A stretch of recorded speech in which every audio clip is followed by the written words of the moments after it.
गुढीपाडवा गुढीपाडवा गुढीपाडवा गुढीपाडवा. पण आपण गुढी का उभारतो? मला पण तोच प्रश्न पडलाय. मला प्रश्न पडला की तुला पडलाच पाहिजे का? गुढी म्हणजे माझ्यासाठी नवीन वर्षाचं wifi tower. 5G 4G 5G 4G काय चालू आहे?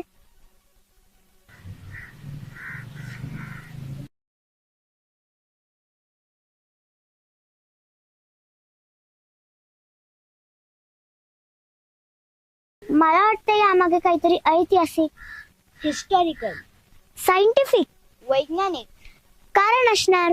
अरे सेम इंग्लिश. अरे प्रभू श्रीराम जेव्हा जय श्रीराम. ओके जय श्रीराम. प्रभू श्रीराम जेव्हा अयोध्येतून परतले होते रावणाचा पराभव करून, त्यानंतर विजयाची गुढी उभारली होती.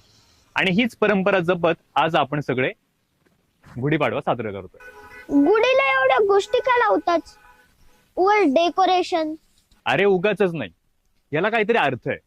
हे बघ, बांबू मजबूती आणि शिस्तीचं प्रतीक, गडद लाल वस्त्र मांगल्य आणि समृद्धी, आम्रपत्र शुद्धता आणि सकारात्मक ऊर्जा, साखरगाठी जीवनातील गोडवा, फुलं आनंद आणि चैतन्य, कलश म्हणजे विजय. जय श्रीराम. चैत्र महिना म्हणजे मला पाठ आहे. चैत्र महिना म्हणजे वसंत ऋतूची सुरुवात. दिवस मोठा होतो आणि उष्णता वाढते. गुढी म्हणजे आपली संस्कृती, आपला विजय, नवीन सुरुवात. चला मग आपण नवीन वर्षाचं स्वागत करूया. नवीन वर्षाच्या हार्दिक शुभेच्छा. जय श्रीराम, जय महाराष्ट्र.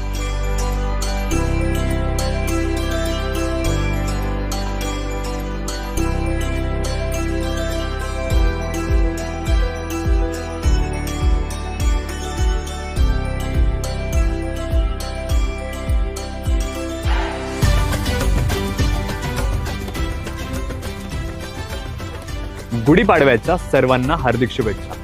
येत्या रविवारी 30 तारखेला मनसर येथे भव्य शोभायात्रा होणार आहे. गुढीपाडव्यानिमित्त या शोभायात्रेमध्ये सर्वांनी मोठ्या संख्येने उपस्थित राहावे आणि या रोषणाईत, या उत्साहात सर्वांनी आपला सहभाग नोंदवावा. जय श्रीराम.